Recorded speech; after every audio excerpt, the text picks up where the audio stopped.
Welcome back, ladies and gentlemen. We're catching a glimpse here of League fans in Washington, D.C. who are enjoying the NA LCS action at Public Tenley. A few Cloud9's fans there, so I'm sure they're happy about that win.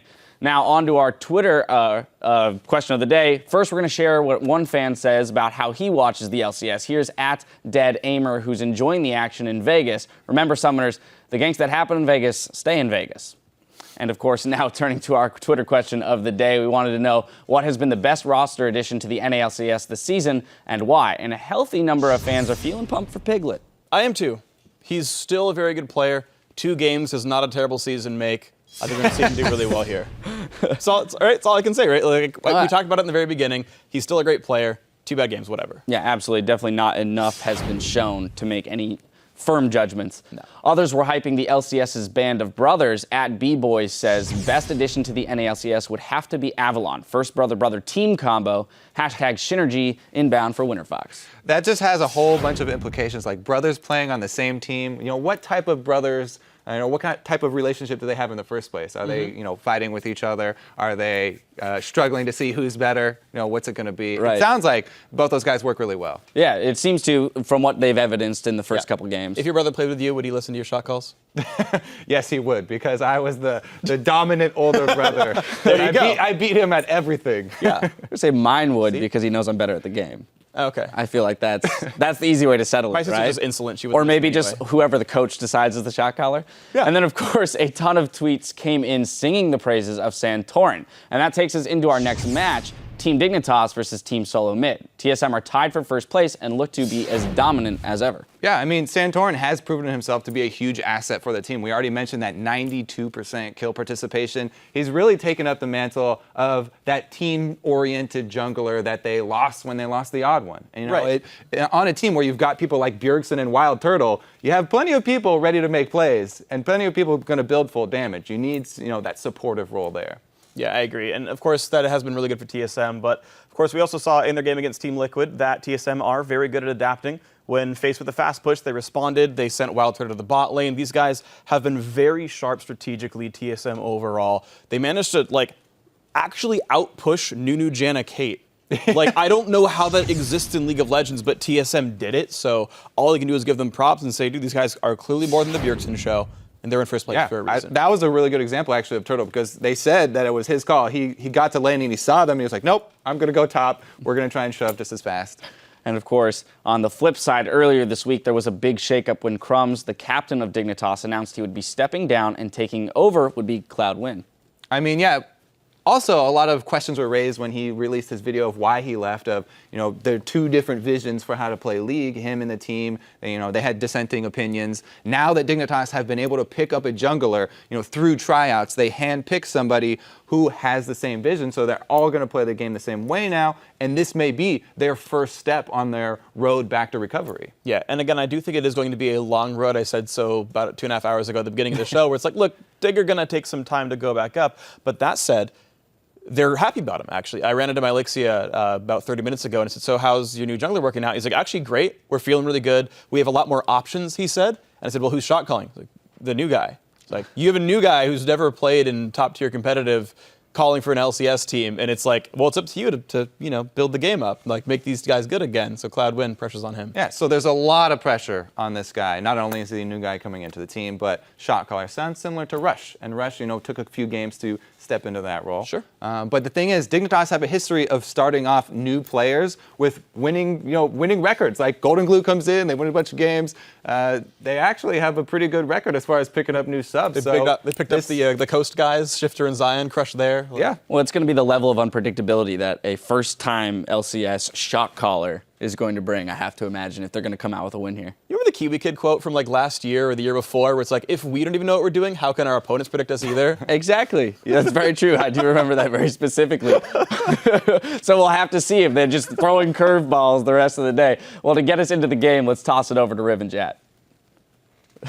Thank you very much, gentlemen. Let's get right into it with a look at our starting lineups. On the blue side, it's Team Dignitas. That's Gamsu in the top lane, Cloud9 in the jungle, Shifter in mid, Core JJ at AD carry, and the Kiwiest of kids at support. Yeah, and the red side, of course, is Team SoloMid. Darius in the top lane, Santorin with that great kill participation in the jungle. Bjergsen in mid lane, Wild Turtle on AD carry, and Lustboy on support.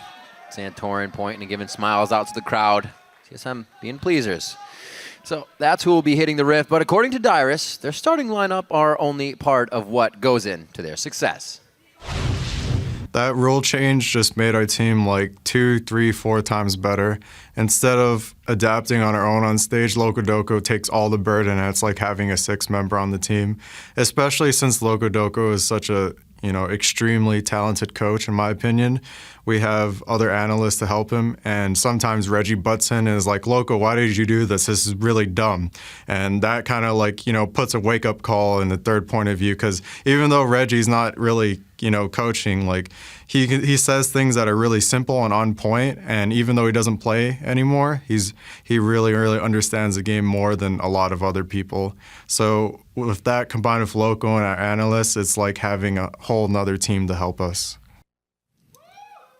So what we're saying is we can blame Locodoco. Yeah, if anything goes wrong in Champion Selected, it's all Loco's fault. But that's what they've said in the past, is Loco is willing to take the blame for this. And I talked to Loco a lot last split, and there were multiple times where he would be super nervous in Champion Select, just hoping that they followed his plan or what he wanted them to do or how he wanted them to react. And now he is the one reacting. He is. Well, we've seen Team SoloMid in the past have a bit of mix-up with, having to swap lanes just to get the picks right. May have happened. It's actually true. Historically, TSM has had more pick and ban problems than pretty much any other team. Nobody else has switched the position to get the pick and ban. Way to go. Yeah. But actually, Reginald's a top laner. That plays mid. It's going to trick you. It's the mind games. We'll see what happens as we get into Champion Select here. And I do need to correct myself. It was Gamsu on Caston that built the Ceres, not Avalon. So wrong name there. We'll see what they actually have for each other going into picks and bans. It is going to be Team Dignitas here on the blue side to start. So the first pick could really mean a lot in this game. We've seen a lot of kind of out there first picks today. Teams just knowing what they want. And I do have to expand on what Kobe said about this Dignitas team, with Crumbs wanting to play the game a different way than the rest of the Dignitas team did. Right. Also, Cloud9 is still in trials. This is a continuation of his tryout in the LCS environment. Not much more Dignitas could do when a player steps down so abruptly. But I've seen this situation happen across many different games where if a team loses a player or gets rid of a player that they did not trust, a lot of times that distrust was bringing everybody down. So if they get Cloud9 in and they're suddenly on the same page, everyone else will just start playing better, even if that player's worse than the previous guy. Yeah. Because it's a confidence change, it's a mindset shift, and they're huge underdogs with no expectations anymore. So there's a lot of room for Dignitas to perform in this game. Yeah, put it all out on the field. Why not? Obviously, getting your jungler is not going to tell the other team too much. We already have Jarvan banned out here. You may see Santorin. Actually, I was going to say pick up the Lee Sin. But what will they decide? Bjergsen is the one, obviously, that they'll round out with on the purple side. So we'll probably leave him for last. I would imagine Dyrus and Lustboy grabbing something here, if not a jungler. But that's already on the board. And now we have to wonder if Santorin's been practicing any jungle Nidalee himself. It saw some dominating play in the European LCS. You have to have a dark side to play jungle Nidalee. Yeah, well, Santorin seems very adaptive to what Bjergsen needs. And jungle Nidalee's not the type of jungler who will be able to babysit a mid lane very well, or at least have his back for his aggressive plays. So you'd think not. You'd think Nidalee wouldn't be highly prioritized here from TSM. Yeah. Well, that's what we kind of see Santorin doing, is helping the team out. Almost criticized for it, because that's just the way he fell into the team with everybody playing so strong in those solo lanes. But yeah, he has quite the kill participation for Team SoloMid, despite what he's on. Let's be fair. He plays Jarvan, puts a flag down, get all the assists. Gets the assists. Why not? Always got to be fair. But the Morgana, Sivir have been locked in for Team SoloMid. They're taking their time. And Morgana here for TSM is a sneakily good pick against Rek'Sai. You wouldn't really think of it that way, but so one thing, when Rek'Sai is tunneling, he's not immune to crowd control, so he can come out of the tunnel and be bound if you hit him with that. Additionally, he relies on the knock-up in order to actually get auto attacks off. If you black shield the person that he's even near when he's underground, he becomes ridiculously kiteable. But this is actually cool. That's a top lane Rek'Sai. That is a top lane Rek'Sai. We're going to see Gamsu taking that and bringing something new here for us into the LCS in North America. We'll have to see if he can really put up numbers. Like we said, they could go for broke on this one, right? Nothing they're really trying to prove here. They're trying to get the new team together. We'll see what they can get on the Rift with this composition. Could be a Kalista for Wild Turtle that actually went through the ban phase without being touched. Unless Dignitas thought that Santorin was going to pick away Vi, they're really losing the mind game there of having a Rek'Sai. Nobody has played Rek'Sai top lane in the NA LCS, and everybody plays him jungle. So TSM would have been picking around that. Now they know they're picking into a top lane Rek'Sai, which just makes things worlds easier for TSM. Surprising that Dignitas held off so heavily on a support pick to reveal their jungler. Dyrus goes for another Maokai here. Shifter has been doing well on Azir, something that gets banned out quite a bit against Dignitas. And maybe actually be the Cassiopeia deciding what to do. I'm interested to see what Dyrus has for his top lane matchup. Obviously playing Maokai, but has he played against the Rek'Sai? Is it going to take him by surprise? A lot of things to look at in this matchup here as we round out the rest of the picks and bans. Corki's been finding a lot of play. I don't think we'll see another 80 carry, though. I think we're going to get a mid laner out of this Is he one. going mid? Shifter has been practicing. That's so true. Yeah. You're actually right. Oh, man. The Azir is just too powerful, along with that long range of Corki. So they are going to lock those in.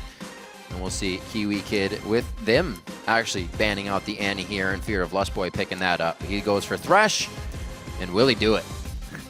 Well, Bjergsen did have a 46 kill solo queue game on LeBlanc. 48. 48? Yeah. I lost count at some point. There were a lot. I actually didn't finish it. I was like, it's just going to start getting crazy from here. He could do it, though. Anything really on the board. Xerath is a relatively popular pick against that, but it does look like with the Sivir Maokai, TSM is going to want to be able to hard engage people. It would work pretty well, though, Maokai holding people down for the Xerath ultimates, or Twisted Fate combo that. There's a lot of option here for Bjergsen in this last pick. I wouldn't doubt the TF could be the one. His play style is much like when he first approached the North American LCS. Very high in making plays, brings a little solo QS back to his LCS stage game, but it's going to be the Xerath lock-in after all, even with that hover on being talked about to the team, so they stay safe on this as well. We've seen some great Xerath plays across the board in any region. So this is going to be a tough matchup for Shifter in the mid lane. And I've always liked Bjergsen Xerath in games that he doesn't necessarily have to hard carry himself. He's so good at that champion, especially in the laning phase. It'll be a fun matchup between Shifter's Azir and Bjergsen Xerath here. More so, it's just look at the Dignitas communication there. Cloud9 saying a lot here to the rest of the team. I really wonder how they're going to respond to this, or how nervous he actually is. Dyrus was joking with him in the team lobby, said, trying to help him out a little, don't forget your masteries. Don't forget those. Cloud9 said thank you. I checked, he has 3 mastery pages already pre-made. Most pro players actually only have 1 mastery page because they like to make it live every time they lock in a champion. But yeah, Cloud9 should have masteries. He should. And he should be able to play this one strong. We actually saw him talking with Gamsu there as the coaches head off the stage. He was pointing up. They were pointing up. So maybe we'll get a little Cloud9 to the top lane and helping out Gamsu there on the top Rek'Sai. Well, the teams load in. Tweet who you think will come out ahead by sending hashtag DIGWin or hashtag TSMWin to @LOL Esports. And we'll check in shortly to see how the fan vote stands. And I'm excited to see how this top lane works out all game. Because Dignitas, we were wondering, you know, are they going to come out this week very strong? We don't know that yet, but we know they're already bringing flavor to the table. Yeah, this is one of those over 90% fan votes online as well for TSM. Right. Heavily favored in this match. Very low expectations on Dignitas. And TSM obviously starting the season 3-1 with some impressive victories last week over Winterfox and Team Liquid. On paper, this should be a very one-sided game for TSM. Yep. And their one game they lost against Team A, it was perfect shockwaves. It's not something you can get away from, so it's kind of like winning the lottery there to have them get hit by every one of those that game. to lose out. So I don't think they're going to let that happen again. As we see a little bit of back and forth in the mid lane. We'll expect to see quite a bit of that. As the teams pan out, we did see a little bit of rotation. All of the members here hanging out in the brush for Team SoloMid down in the mid. We'll get you guys the news on why we're paused as shortly as possible. Does look like Cloud9 has a slight issue. I forgot my masteries. Not true. I want to check, Not actually. true. I want to check. Oh, yeah, you can In-game. actually see in character screen. Oh, no, the pause screen covers it up. Foiled. Yeah. Actually, what had happened is Cloud9's minimap was on the wrong side of the screen. Now, that is a toggleable option, but they are allowing him to fix it, obviously. Yeah. Just got to switch it over, and then we should be able to get back in the game. Man, what game would do that? JK. So we're not even that far into this one. It's only really been mid that's seen each other so far. So both teams are still probably going to stick to that initial strategy. The defensive board strategy? Is that what you're saying? Oh, just in general of still pushing in. I don't think they're going to back out here or be kind of deterred of the pause. Oh, yeah. They should still keep going. So now chatting with the team as they are back to live. And we're going to get this game going. So nothing too big. Nobody going to walk into a bush that has a whole team in it. But Dignitas is going to be the other side. So it looks like they'll do the same thing. Mirror each other at least to start here. Ooh. So there was a ping that Besides that. went down on a TSM. Does seem like everyone will be A-okay. Although Core JJ put himself in a pretty scary situation. Yep, just lane swap scouting wards here. One thing you'd want to do against a player in his first LCS game, jungling decision-making becomes pretty complex when you're in a lane swap. So if I were TSM, I'd actually want to lane swap these guys. And it's something TSM has been wanting to work on as well. After their week 1 game against Cloud9, even though TSM won that match, they thought their lane swapping was really bad. And they've been working on it ever since.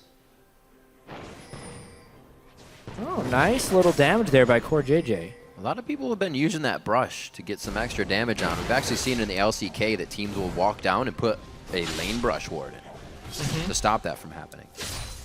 Well, you kind of need to, because that's the spot where AD carries need to go to freeze the lane in the first place. Yeah, true. So it's really dangerous, actually, to go up and tank those minions if there could be enemies. Saw it even last game as well. So help to the junglers to start this one off on both sides. That means they're going to be jungling laterally instead of around their own. Dyrus to teleport to the top lane, and we get to see how this plays out. Gamsu will only have a few CS lead, so it shouldn't give him an upper hand in levels too much as Dyrus approaches with level 2. Exactly. I mean, he's Maokai. He got to do a camp early on in the game. Gamsu tried to shove the lane, so he's level 2 at around the same time. This could be interesting. There is a flash. Well, they were pointing to the top lane pre-game. I don't know if he'll blow flash here. I think he's just going to try to do what he can. He's going to save it. That'd be the smart play. It's just a walkabout. They're getting information, possibly playing some stuff. I got to give credit to Dyrus, though. He has lived a lot longer than I thought he would in this situation. Who are they going to deliver it to? Give Gamsu the kill. Yeah, all right. That's what it looks like when 3 level 2s are trying to kill somebody. Well, here's the thing. Yeah, Cloud9 got the kill for Gamsu, but look at what they've given up. Santorin now all day. Just going to try and do the same thing to Core JJ, a level 1 Corki with no Valkyrie. Oh, ignited to start. The TP coming in, actually. Gamsu has a level 2 kill off of that. Whoa, he comes in very, very low. Turtle's getting hit up. He's going to go down. The heal. He saves himself immediately. The tether was just about to fire. A game of milliseconds right now to start it off. Wow. So both teams successfully tower diving. Just off the sword. But who got the bigger lead is what we're going to have to find out here. Gamsu's going to get all this farm at the turret because of the teleport down. And Cloud9 is actually catching up on farm by taking the top lane wave. Right. That very nice. He had given. So this is still advantage Dignitas, even though that really long gank they threw on to Dyrus. That's now a level 4 Vi against a level 2 Lee Sin on the other side. Really great job by Gamsu there to stop that from pretty much happening over and over. Dyrus as well, keeping himself tanky in the top lane for that early part. I don't know how he lived so long, but we've already seen that both of these teams want to try to get themselves a lead. I like it, and I want to see more of it. A pickaxe to start off here for Gamsu in the lane. And it looks like Dyrus is just going for some consumables. Tiamat/Ravenous Hydra is a really core item on the top lane Rek'Sai. Now, this is something that I thought we were going to see much sooner, but it was just so overpowering in the jungle beforehand, as Wild Turtle gets a black shield, is I think top lane Rek'Sai is better than jungle Rek'Sai, because he still provides the same amount of map presence, but he can get much more farm in that top lane. It was even better before the damage on his Q was taken down so much. I actually haven't seen it that much since the nerfs, since that was one of the big things that gave him the edge, is that he was just too good in straight-up melee duels, so anyone who walked in range of Rek'Sai would just instantly lose the trade. It's not as true now, but with the early kill, he might be able to assert some dominance on Dyrus. We'll just have to see. So true. She just shreds you apart, and like you were saying, more farm, almost has double teleport if she keeps those tunnels in lane, so never really missing that CS, as you were saying. And can do this. And apologies to everyone if I call Rek'Sai a male again. She is a she. I don't think he did. Yeah, she is a queen. Those skills are all named after queens. Yeah, this is true. How could I possibly get that wrong? Cloud thinking that something may be happening in the bottom lane. He's just playing very safe for himself now. Wow. Good damage coming out of Gamsu there. Dyrus has to be pretty careful, but he's also getting those heals himself off of all the spells that Gamsu's firing off. So he should help, or it should help him to keep sustained. Looks like it's going to be left in this bottom lane. Win backs off to do Gromp, or Krugs, I should say. But we are going to have Santorin now towards the top. He's on Krugs. You see the 85? Yeah, even the Twitter vote is super heavily on TSM's side. And yeah, this is the sustain the top lane Rek'Sai has. He just has to auto-attack a few creeps, go underground, heal up again. Maokai has pretty good sustain in lane as well. So, not much you can do to push Gamsu out of that lane. But it will all depend on whether Gamsu can actually get a good tunnel network up, because that's when the pressure really starts going in, when he never has to go back to base. So what top lane Rek'Sai can do is he'll teleport bottom lane and then just ult back top lane with a tunnel network, never losing presence. That's the biggest thing that Rek'Sai has. He just applies a lot of pressure and presence to the game. It's definitely something that Dyrus will have to be aware of. You realize back in the history, Dyrus would have a little bit of trouble with those teleports, and now he has to work with even more trouble in that area. On the bottom lane, there were some pings just recently from Dignitas onto Lustboy when he was hanging out in the brush, but they have not actually gone on it too hard. Yeah, I would say the bottom lane is swinging a little bit in favor of Wild Turtle. Bjergsen is doing the farm thing on Xerath. That's early game against Nazir. Not much more you can do. Whoa! Oh, they doubled up the shield as well. They may be able to get the crowd control that they wanted after this. Great job by Lustboy to beat the human shield there, but the play still hits. There's the summoner heal. He just got it back from saving himself earlier. This time he goes down. It could, however, be Lustboy coming up big on this one. The Siege minion helping Core JJ could give him the upper hand. I don't think Lustboy can follow within these minions, and they trade 1 for 1.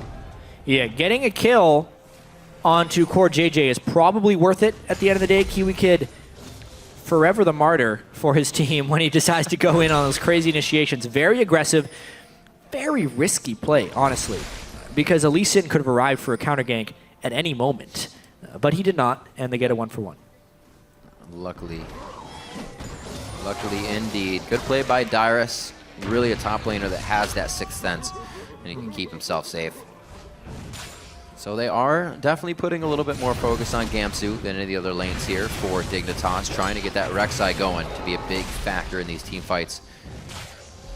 It's going to be tough for him. It'll be interesting to see how he does get into the team. You're going to have long-range poke, you're going to have Lustboy crowd controlling you. So this pick, very interesting for Dignitas. And we're also kind of seeing them grow as a new team here. So anything could be from them. Oh, Turtle again, taking a lot of pressure from Core JJ. A little bit of different style of play from him this game as well. Dignitas definitely seems to be taking more risks, which is something that they were unwilling to do. That shield should be down. Yep. Oh, if any of those spells landed. They may have had him. But to get back to that, Crumbs was very much about vision first. And the team wasn't necessarily good at getting the vision behind him and overly passive in many different situations.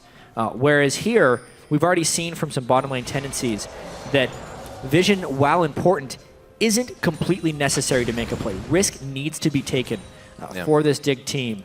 And in the laning phase, it's keeping them pretty even. Here, they don't even sweep far around the Dragon Pit. They don't have the big-time pink ward coverage, just one pink ward in front of the Dragon. All right, Dragon itself is not ward. Let's do it.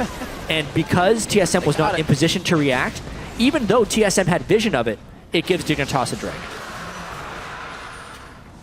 TSM may not be too worried about that. They'll look to gain some later in the game, but Dignitas making some good moves.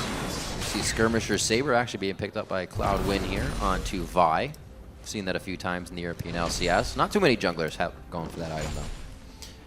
Yeah, it's one of those, you almost think of it like a win more situation. If I like that. If Cloud9 lands his Vault Breaker onto someone and then smites them, he's just going to win that fight regardless, but with the smite, he's going to do even more damage. Cloud9. Yeah, Cloud9 with the win more item. But really, I'm surprised he didn't get the Chilling Smite. It almost guarantees Qs. that the Q lands on Vi. It is by far the most common pick. Maybe he's just worried about some really close duels he's planning on having later in the game against Wild Turtle. And he's going to need to diminish Wild Turtle's damage. He can still swap it as well. He hasn't finished that piece up. Still always go back to it if he wants to.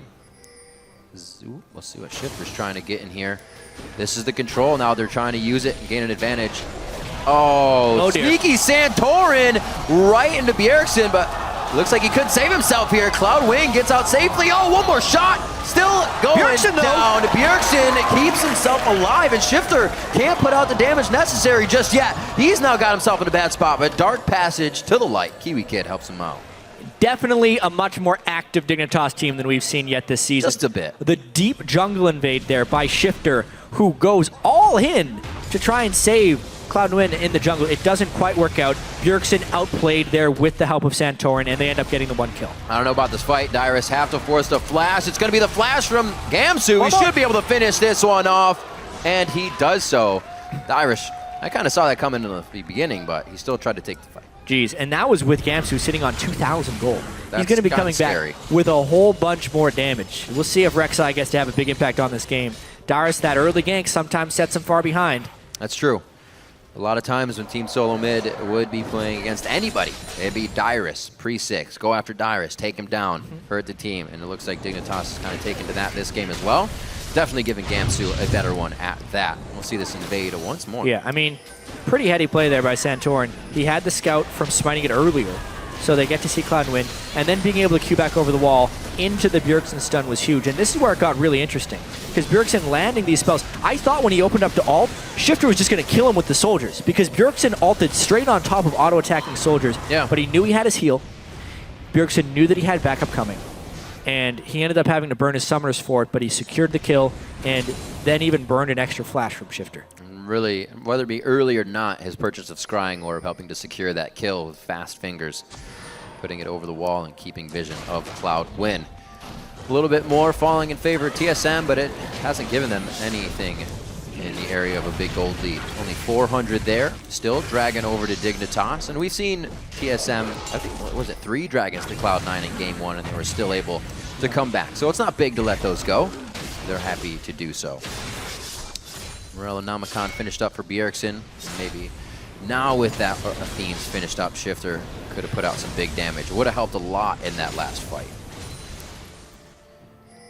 Almost. Definitely a more defensive item build for Shifter's Azir there. Needing to respect the poke from Bjergsen.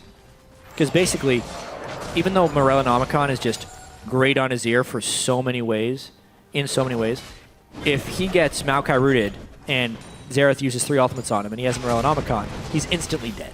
And at least he has a little bit of breathing room with the magic resist from Athene's.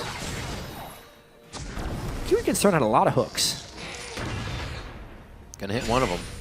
That's all they want. And it's gonna be black shielded or spell shielded. Like, that is not a lane where Thresh can be super effective. It doesn't become easy. You're almost forced to go even harder when you know that that window's down and you may not have the abilities you want to get in. Right now, playing it safe, though, 108 to 103. Those guys are good. We do see Cloudwin has actually finished on the Skirmisher's Saber item. He didn't switch over.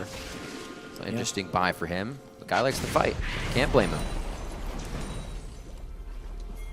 Even with all this pressure in the mid lane, Bjergsen's been finding himself getting. He is up in CS about 20 there, so keeping it up. He's actually highest at 10 of all the mid laners, right around 87 CS. Next closest one, I think, is 80, 82. 87 CS at 10 minutes is really high. Yeah.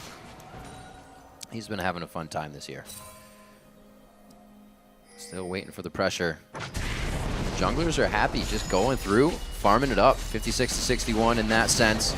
Not too many big things yet from Cloudwin on the Vi, the new jungler for Dignitas here, but definitely new for Dignitas in the way they're revolving around this game and playing their lane Oh, he did hit it. matchups. That's going to be man. the box. What a great play in the bottom lane. Soul Shackles doesn't even connect, and Core JJ makes a very appropriate Valkyrie out. Hey, you were saying eventually Kiwi Kid's going to land one. They get the black shield to be burnt on Wild Turtle. Yeah. Kiwi Kid lands it, and it's perfect range to pull him into the box, which does much more damage than people expect at rank 1.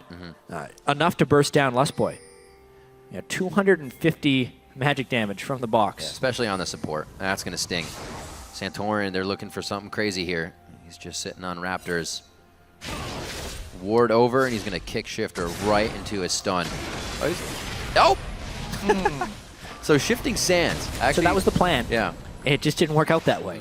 Shifter reacting a little faster. Santorin would have needed the flash kick or something to preempt that.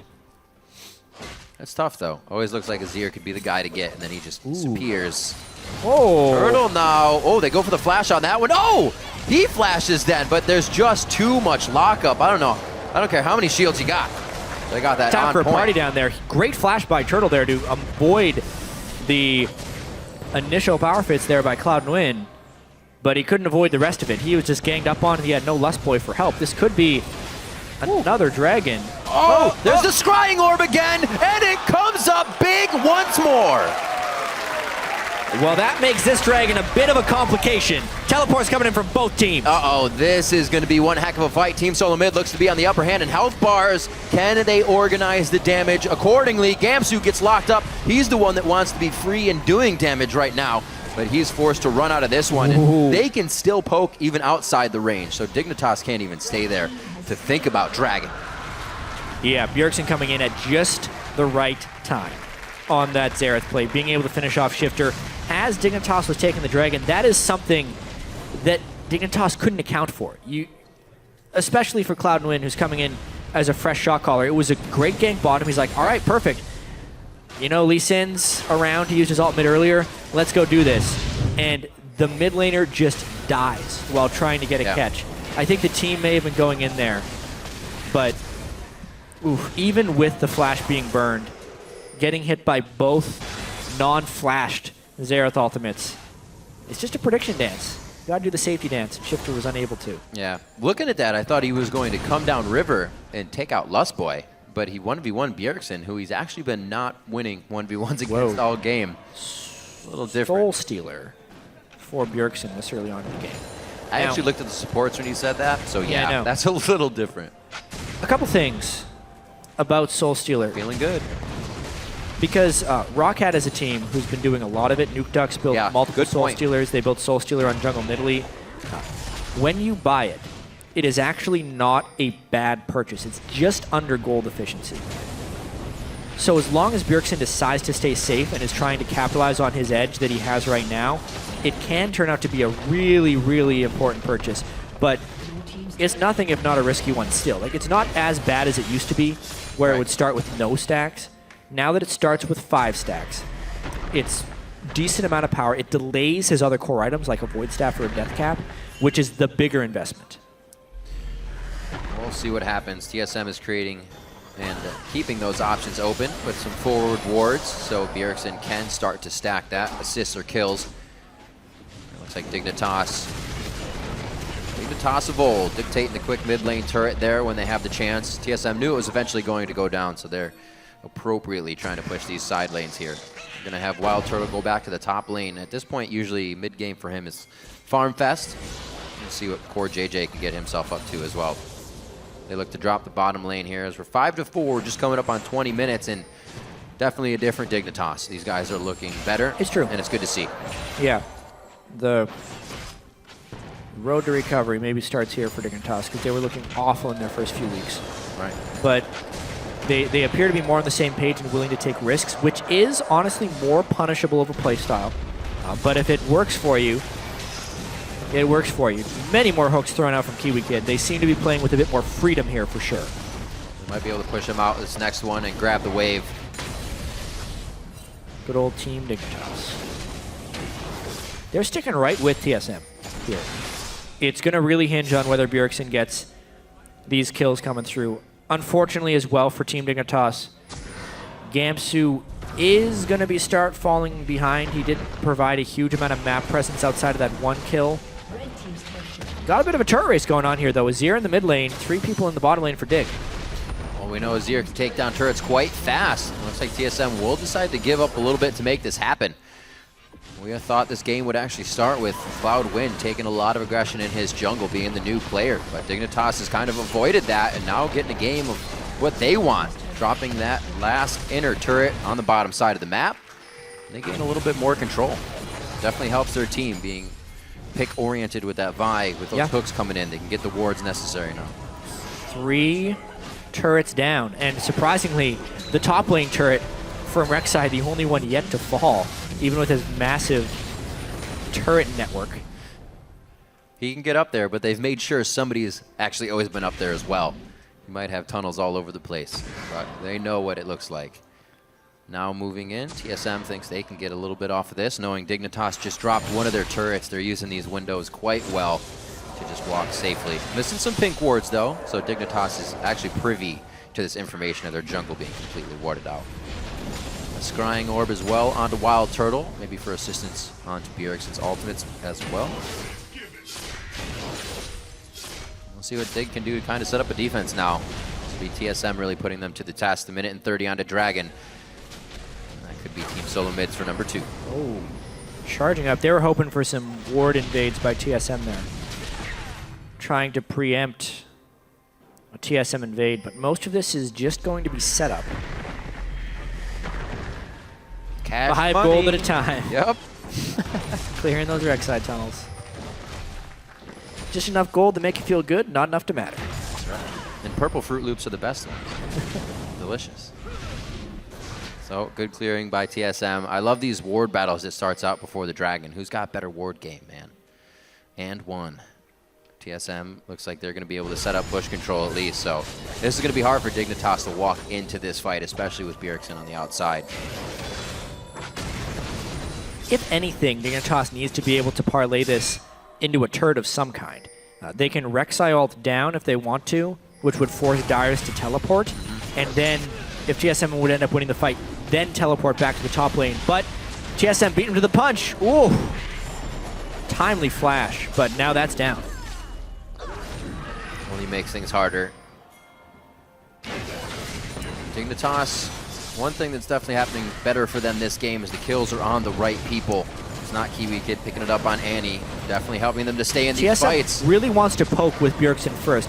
Bjergsen cannot get initiated on. If that would have landed, now the Sivir ult, there's a flank potentially as well. Big fight coming in. He maybe didn't take it because of the spell shield that Lustboy could have given him. Cloud goes back in once more. Wild Turtle, he actually ults him on the shield there and hardly takes any damage. TSM getting the fight that they want. They dive back in. There's the right of the Arcane, only doing a bit of spread damage. Turtle's able to zone one more out. Shifter and Gamsu are just running back and forth, helping each other, but also trying to disengage. And in a chaotic fight, Team SoloMid loses no one. That Soul Stealer too, 11 stacks after that fight from Bjergsen. The fight just went right for TSM right there. Black shielding the Vi ultimate as planned. Maokai's target getting bursted by the Xerath just as designed. And TSM able to take the Baron after a very decisive fight in the mid lane. Picture perfect use of all the skills necessary. Very low, oh dear. I mean, they're good. Baron at 24. This is one of the differences between a team that has been playing together for a while and a team that just picked up a jungler. I mean, Kiwi Kid immediately burned. Cloud9 trying to get the right initiation. I'm sure they had planned, all right, everyone burst the target I hit, but it just didn't work out that way. The tank came in from the backside from TSM, locking down onto Dignitas' priority targets. Right. Gamsu and Cloud could not go in together, which is what's required when you're running dive buddies like that. And Bjergsen just blew people up from the back. He is now, this is the benefit of the Soul Stealer when it goes well, at 690 ability power, 24 minutes into the game. He is definitely going to be putting out some power. They also have the ability to use these baroned up minion waves, so it's going to be hard now that Dignitas kind of gets strung out thin across their the outside of their turrets. That's going to be Darius dropping one down, and then the team just pretty much closing in to finalize the job. Rabadon's Morello's finished up for him. Still have Shifter trying to build up and get himself going as well. Getting harder for Dignitas. You kind of see the mid-game flip that you were just talking about, where these teams that have been there many, many times can just kind of turn it on, see that advantage they have, and take it. And TSM is starting to run with that now. Yeah. There's just such a gargantuan difference between Bjergsen's power level and the power level of everyone else in this game right now. Yes, Shifter is a more utility-based build with the Stinger, but just for some perspective, that Azir has 143 ability power right now, compared to the 693 from Xerath. That is over 4 times the amount of ability power on the enemy mid laner, 26 minutes into the game. This is what he was doing. You were saying in solo queue, he got 48 kills. He may not reach 48 here, but he's definitely putting on a show, and he definitely knows how to keep it going when he is ahead in the game. That's one thing Bjergsen can do, is just create highlights left and right. Dignitas really knows that they can't protect these turrets with that power we've been talking about coming from Bjergsen. The rest of the team as well had pretty good laning phase to come out, and now they are just starting to drop these turrets. I wondered how long it would be before they just started to break the outer base. It's with the Baron buff. They got it early enough in the game. Dignitas doesn't have the team fight potential, and the hardest turrets to crack are the ones right in front of the base. There's a bunch of low-hanging fruit for TSM to go and pick and get a bunch of gold here. So this Baron buff is really just about TSM getting a stranglehold on this game. Yep, a big stranglehold as well. Even when a team with an Azir starts to really lose a position on the map, they can set up a turret, kind of regain ward control, but those turrets would just be dangerous for Dignitas to stand around right now. We haven't even really seen the Sun Disc be used because they don't have that control. I think it got used once in the mid lane, shortly then killed by TSM. So the turret counter at the top is still inaccurate in Azir games. I've been assured that that will be fixed next patch. So it's still a spectator-only bug. Does not affect Fantasy, LCS, or anything like that. No. Thank you, Base Riot. Keeping it safe. So TSM putting the final touches on the outer turrets in the game. Really one of the more organized teams we see when they have a lead. TSM will pressure that and do things quite calculated and accordingly. Waiting for the wave. They don't seem to get antsy or put themselves in a bad situation. Bjergsen using that power from the outside, just pretty much 15% chunks coming off the health bars. And Gamsu finally grabbing that top turret. Yeah, and those are shots through the turret shield as well. Indefensible turret there for Dignitas, losing their 6th turret of the game. So they are going to have to react to Gamsu. He's got some damage and he can take down these turrets. Also can Void Rush back. Maybe this is where it starts to come into play, where they can spread Team SoloMid out thin. They just have to be careful they don't catch a 5v4, because that's going to look pretty grim right now. Coming up on 30 I think minutes. he's going to sell out for this turret. Oh, will he? Burrow! Yeah. Burrow Quick, safety! Alt away! Darius, Wait. I think Darius was saving his guard control. Yeah, Darius was always saving his Arcane Smash just in case Gamsu tried to ult away. And he's done. Oh, plays! The plays. Sapling for the vision. He's a pretty fast Rek'Sai, though. This might be a fight! Oh, he can pull him in the team! That's the flash! The Soul Shackle comes in, and they may have just baited themselves into a fight that they don't want, trying to protect Gamsu. What a run he had, but it was finally stopped. Arcane coming out, and he just dodges the last one. Shifter gets out safely this time.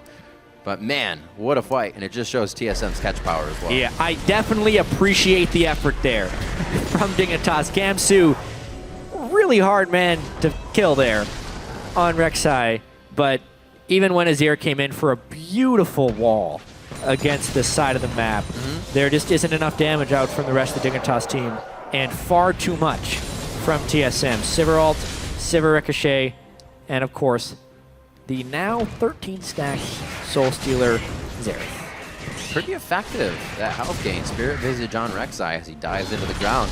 Kept him alive. Very tricky. He does get taken down though. Flash was burned on that, so it's going to be hard for him to get in and do a Rek'Sai initiation that we see a lot. Now he can somewhat just be walked away from. Becomes a little bit more difficult. We'll leave it up to Dig to get the initiation they want. Maybe these hooks to come out from Kiwi Kid. They do have a few of the wards necessary to make that happen, but they don't have too many people they can really grab. Yeah. They're going to be shielded, or you're getting a Dyrus, and you don't want that. And depending on where Bjergsen positions, it's really difficult. Wild Turtle has a spell shield. If they could somehow catch Bjergsen and then kill him before he can get his combos out, then maybe they can win the fight because they just have to deal with the AoE damage that Sivir is putting out. They're pretty impossible scenarios in which Dignitas actually wins the team fight here, though. So what happens kind of in a perfect world? Does Cloud9 get the ult on Bjergsen, or does he have to focus somebody else? I think in a perfect world, they somehow hook Bjergsen and almost burst him down with Corki, and then they can ult Wild Turtle for the shutdown afterwards. Okay. The hook onto Dyrus. Got a good amount of damage there. The flash hit. Whoa. They went very hard onto Dyrus. That means Cloud9 gets exploded immediately. And the front end damage that should have gone to a squishy is used on the tank, and Dyrus still stands with just about the same HP. Sundisk will go out, but it's only going to stop them for a slow time, and that may just be Baron. Yeah, I think what happened to Cloud9 there is Dyrus and Bjergsen were right next to each other, and he ulted the wrong person via misclick. True. I think that's what must have happened there. Now they 5-man, another Baron. Dignitas going to try and take Dragon as a consolation prize. That's big too. Dyrus comes out of base, home guarded on the teleport, so he's completely full health, even if they get rebuttaled on. Dig will pick up the Dragon, try and band-aid what has been happening. So that is on the way to 5, but number 2 isn't really going to change the game for you right now. They pick up Blue. Let's see this one more time. You're right. Yeah, look. I think you're right. I think he tried to flash and get the knock-up on Bjergsen, but Bjergsen was quicker with his reaction time. Kobe's a big-time buy player. He would have said to try and Q and then flash because it'll extend the power fist with your flash, and it's harder to react to as Bjergsen. But who knows? Even if he gets that catch, I still think Dignitas loses the fight. Uh-oh. Run away. He's still... okay. I was going to say, he's still quite slowed, and Dyrus could do that quick enough for Santorin to come in. They have a lot of catch, as I was saying before. If Dyrus hits somebody, Santorin safeguards in. Bjergsen from the back, and the speed of Sivir. So Dignitas knows they cannot afford to even be slowed here in these engagements.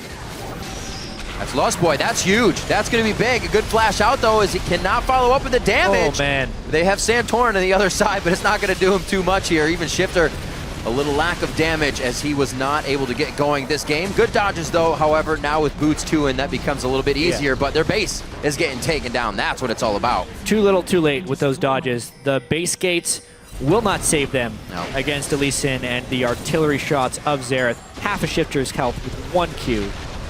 So Team SoloMid working the advantages when they had them, going around the horn here, taking down all the turrets on the map as they now enter the base. This is going to be the second inhibitor to go down. 14-5. We're just 33 minutes in, and they have a 13,000 gold lead. They'll be back soon. With even more goodies from the item shop. Yeah. 3 members on TSM sitting at over 1,400 gold. Bjergsen upgrading his Scrying Orb, why not? Probably has a bit of extra money to be using now, and a needlessly large rod as well for him as the team exits the base. With Baron down, one last lane. That's going to be top side. It's just past river. Dignitas to answer here. Maybe use this time to set up some wards. One last pick that might be able to change something. And this game has got to be really nice to watch as a TSM fan. Only because, you know, Bjergsen is on a less traditional Bjergsen champion. He's not on an assassin, but he is still pretty much carrying the game. able to get kills early. Wild Turtle has been successful. Dyrus, despite getting killed a little bit early, did not let it tilt him. He's stayed very successful. Santorin as well. Not the perfect kill participation, but still part of 10 kills in this match. And a pretty quick and crisp close of the game by TSM. Going for the third inhibitor. Definitely putting a lot of pressure on his shoulders. Being last pick, rounding out the team, knowing it's going to be somewhat on him. Jeez. The right of the arcane, almost right to the face of Core JJ. He has to flash out of that even after Valkyrie. And it only looks like a matter of time before they take this turret down. Team SoloMid looking very strong coming into this game here. Week 3. Just a few more hits. 10-5 in turrets. Means only a few more stand. Okay. Yeah, one final in and out. That could start it off. Dyrus is already inside the base here, giving Gamsu hell. They try to dive in. Emperor's Divide pushes everyone around, but TSM can still assess the fight to get the kills that they want. Gamsu is going to be the last one. He's tanky, but he goes down in the end, and it looks like they're going to surpass this one and go right for the Nexus turret. It's a 35.5-minute game as Core JJ. He's heading for the Fountain, and Team SoloMid is heading for the Nexus. Yeah, just a good performance there by TSM. There was some aggression there by Team Dignitas. Core JJ does pick up a kill on the backside. Oh, man. TSM getting a little bit greedy here. A little crazy on this one. They're leaving it up to the back line to take down the Nexus. It does go down. And it's going to be 18-6 as Team SoloMid takes down Dignitas. Yeah, not today as far as upsets are concerned. Right. Team Dignitas having to overcome a lot of adversity before this game. Their first game with Cloud and Wind, not an entirely disappointing performance. Team Dignitas did show some signs of life with more aggression in the early game, but they just couldn't deal with the expertise from Team SoloMid. 2 players on TSM go deathless this match, Santorin and Bjergsen. The dynamic duo of the mid lane, picking up a kill on the 2 of them in a jungle invade counter, and then making the gamble for that Magi Soul Stealer that just crushed the rest of the game, reaching 20 stacks by the end of it. Yeah, who would have thought that it literally was going to be the next 5-on-5 fight that he either got all kills and all assists from. That's exactly what you don't want to have happen when the Soul Stealer comes out on The your... Soul Stealer dream. It's like, if I build this item, I'm just going to get a bunch of kills. And it actually happened. A bunch of kills indeed. And I'd mentioned it before, we do see that Dignitas is showing signs of life. But we compare them, to some of the new teams coming in here. Look at the mid laners. Bjergsen, Slushy being new. These guys that make plays. I think Dignitas needs that from the mid lane. Shifter is there, and usually we see him get the triple kills, but at the end of the fight, I think they need to put their foot forward and just be Dignitas again. Take the fights from some of the solo lanes and not just on the support engage. Well, if there's anything about Team Dignitas, it's when fans lose the most hope in them is when they suddenly start performing as well. It is a long LCS season as well. We'll see if they decide to go with Cloud and Wind as the jungle. But, I mean, the story here is really more about Team SoloMid. And they are now temporarily alone in first place. 4-1 in the NA LCS. CLG will play later today to try and match that. Gravity, of course, lost the first match of the day. And it's maybe this new look TSM. They didn't look great at IEM San Jose, but that doesn't matter when you get to the NA LCS season. And a lot of people wondered what TSM was going to be able to do this season. With Santorin at IEM, it was shaky. And a lot of people were like, nobody's scrimming, what's going on? But we've always heard people, or the teams, I should say, go, our scrims aren't going so well, but we'll do good on stage. It's like you do bad throughout the year, funny, and then you actually. ace the exam. Yeah, it used to be the teams would always say, yeah, we're winning like 90% of our scrims. Right. You go talk to the other team, yeah, we beat them like 90% of the time.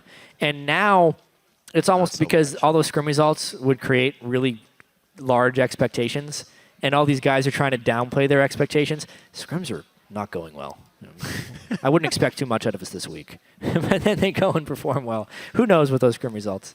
It's all in their mindset. They just got to trick themselves into making it their game and making it happen. But as we see, Team SoloMid, like you said, or not a share of first place to themselves, which could be shared later as CLG takes on Winter Fox. But right now, the team to beat, the team to look at if you're kind of looking for strategies, ward control, and overall regular, just solid compositions. They're not trying to bring out TSM. anything crazy.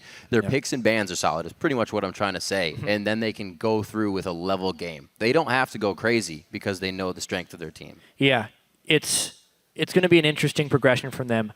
Last year, before they picked up Locodoco as a coach, and before they got Lustboy in as support, they were not in a good place. And the thing about that team is, as the regular season progressed into the playoffs, they were getting better and better and better. They weren't happy with their Worlds performances. And you can still see it's clearly a work in progress. Like, they are very vocal themselves about the things they need to work on. They need other people to carry other than Bjergsen. They need to play lane swaps better. Their early game warding needs to be better. Yeah. But every time TSM fixes one of these things, it's fixed for the most part. And they continue to improve and try and create a more and more seamless game, which makes them a really strong proponent of these NA LCS games. They're the team that always beats the teams worse than them. Yeah. Because TSM doesn't necessarily have those really bad games because it's such a methodically constructed way that they play. So if they can ever get to the point that they're playing at that baseline level and it's better than everyone else, they'll almost never lose, which is kind of a scary thing. It feels good. It's a lot easier to be said than done, however. It's like an impossible situation. We have to play conservatively better than everyone else. Yep. And it doesn't work that way. All right, guys, for more on this, we just saw TSM ready. Let's throw it over to Dash for a word with the Great Danes of Team SoloMid. I like it, the Great Danes. We may have just found a nickname there, but a fabulous win for TSM there. Pretty decisive after a mid-fight. There was a very solid turning point. Bjergsen, I want to know from a player's perspective, though, where in that game did it click for you? You know, we have it. For me, it was really when we got that fight, and I felt like the snowballing really began for me. When you get so much CS and those 2 kills on Xerath, it just feels so easy to play the game, especially when their only engage is something like a Vi, and we have the Black Shield, and we have the Sivir ulti. So when it reaches a point where I'm strong and I feel like I'm not going to die, then I feel like we can just take it home. All right, and you mentioned the Vi. Vi was obviously the debut champion for Cloud1. Santorin, I wanted to ask you to give a little critique of his debut performance because he made some really aggressive. I was happy to see the aggressive moves that he was making as a first timer in the LCS. I think he played decently well, but like his build was a bit solo queue. He went way too much like damage and no health. And also I feel like playing Vi into Morgana Sivir, that's not like what you want to do as your debut game. So I felt like he did good overall. Yeah, definitely you guys had to be confident coming out of Champion Select, having seen Sivir, Morgana, you know, basically Xerath being the only target that Vi could really lock onto, but still the Black Shield is safety for you. Yeah, we were still really surprised though that they did the Rek'Sai top. We were actually kind of joking when we saw the Rek'Sai pick. I was like, oh, maybe they'll pick another jungler and put the Rek'Sai top, and then they actually did it. It was nothing we expected, and Dyrus really didn't know how to handle it. Gamsu did really well in the early game, and it's just something we haven't played against. So I think that was a pretty good kind of cheese pick where you switch around the jungle top lane, and he ended up doing pretty well on it too. So was the Maokai just like the best possible answer because it did come in after the Vi was revealed? So was that I think this is what I can do the best with in the top lane? It's more just, it's a safe pick, and it provided good peel for champions like Vi. As soon as he goes in, we just lock him down with Maokai and Morgana, and it's just a really safe pick overall. And Rek'Sai also is a very like spammy champion, so I think Maokai was a safe pick. I do want to jump into a replay because we already touched on it. We're going to go 24 minutes into the game. We're going to the mid lane because, Bjergsen, you said this was kind of the turning point. And as the shot caller, I want to get your perspective on this because you guys used the Sivir ultimate really early. Yeah. But you still decided to follow through with the engagement. So give me the setup for the fight in terms of what you were thinking. Like, why was this the engagement that you guys wanted to go for? I think this was around Dragon, and as Vi jumps in, I think it's more of just Turtle kind of panicking because he feels like we need to run away. But then we're like, oh guys, let's just fight because Dyrus is coming in from a flank and Kiwi's really cut off to the side. So Dyrus gets on Kiwi, he just gets bopped instantly, and Lustboy gets the Black Shield on the Turtle, and at this point the fight is just over. Like Santorin said, Vi can't really do much against all these spell shields, and Santorin with a really good insect play as well. It's just we get the good engage on the Thresh, we get the peel off Vi, and that's 2 of their champions already gone. Yeah, and yeah, this, as you said, was kind of what secured it for you guys, gave you the gold lead you needed, and also put you in a position with the confidence and shot calling you needed to win the game. Santorin, a little compliment there from Bjergsen.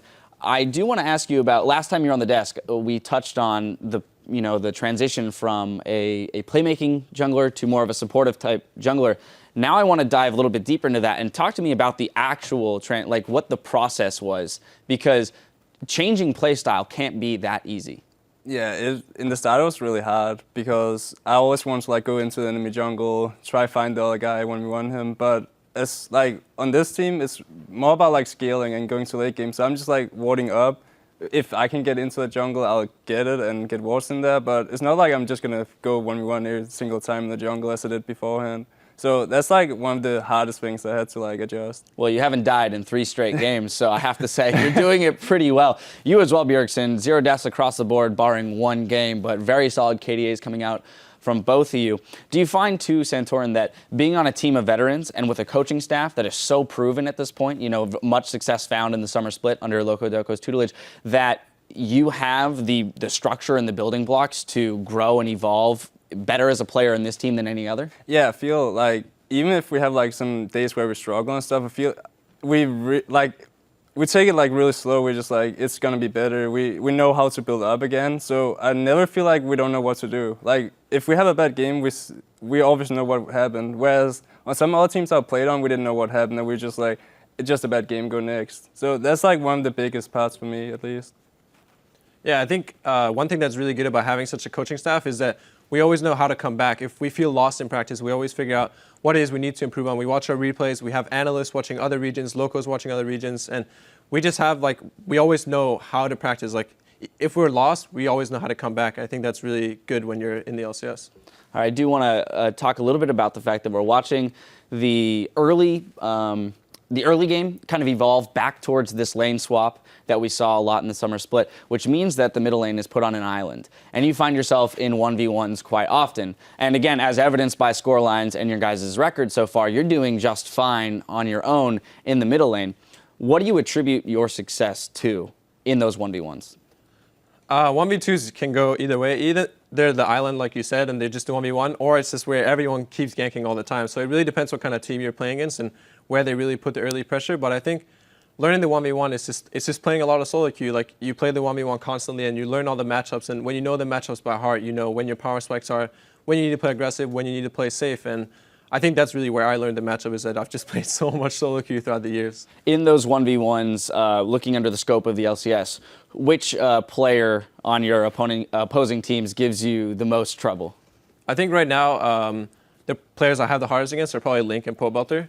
They're both really good players. We've been playing against CLG a lot lately in scrims, and I think Link is definitely playing really well. And I respect him for his playstyle because he plays a different style than me, so I can look to his style and see how I can transition into that style as well, and I can play that way too. And then same thing to you, Santorin. From a jungle perspective, when you look across the board on the 10 teams, who do you kind of feel those nerves when you're going up against in the jungle? Like in the Cloud9 match, I really felt against Meteors because he's, like I've seen up to him beforehand, and I feel like he's a really strong jungler. But also, I feel like Xmithy is actually doing quite well in scrims, and I feel like he's gonna be one of the guys I'm going to like look to play against next week. All right, well, again, congratulations, guys. Another fabulous win for you, bolstering that record. The Great Danes. There is more League of Legends action coming your way. When we come back, Team Liquid will take to the Rift against Coast. Stay with us.